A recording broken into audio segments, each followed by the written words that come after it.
Gabi sa probinsya, sa mga burol ng San Nicolas, Batangas, may isang tulay na lumana. Walang dumaraan doon kapag gabi. Sabi ng matatanda, hindi lang hangin ang humuhuni kapag alas 12 ng gabi. Noong Hunyo 15, 1917, galing trabaho si Rodel, isang delivery driver. May dala siyang mga kahon ng gatas, pauwi sa kanilang tindahan.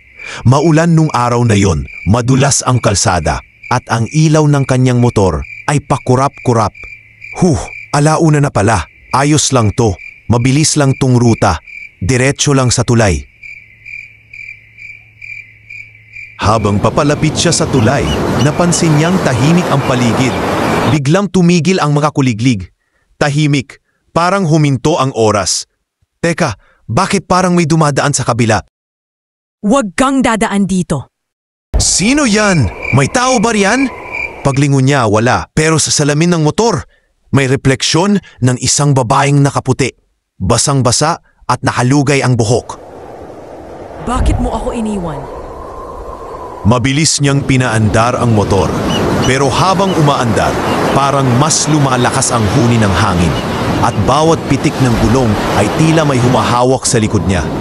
Diyos ko po, tulungan niyo ako. Nang makatawid siya, may malamig na dampi sa batok niya. Pagdating sa dulo, bigla niyang naramdaman, basa ang likod ng kanyang damit. Hindi pawis, hindi ulan, tubig mula sa ilog.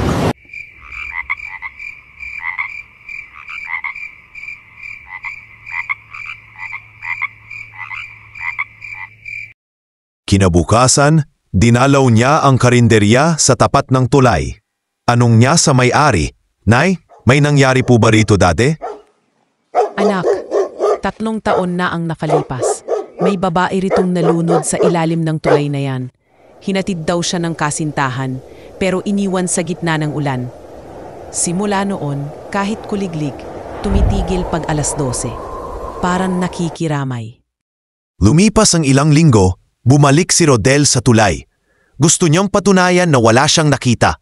Alas 12 ng gabi, tahimik, huminto siya sa gitna, tumingin sa tubig, at doon niya nakita ang babaeng nakaputi, nakatayo sa gitna ng ilog, nakangiti at sabay sinabi, Ngayon, hindi mo na ako iiwan. Kinabukasan, natagpuan ang motor sa gilid ng tulay, pero si Rodel hindi na nakita. Sabi ng mga tao, tuwing gabi kapag may dumadaan sa tulay, may maririnig na 2 motor. Yung isa totoo, yung isa multo. Kaya kung mapapadpad ka sa San Nicolas at makarinig ka ng kuliglig na biglang titigil, huwag kang titingin sa likod, huwag kang babati, baka hindi ka na makauwi. At dito nagtatapos ang kwento. Kaya kung meron kang karanasan tungkol sa mga hababalanhan, gagawan natin yan ng istorya.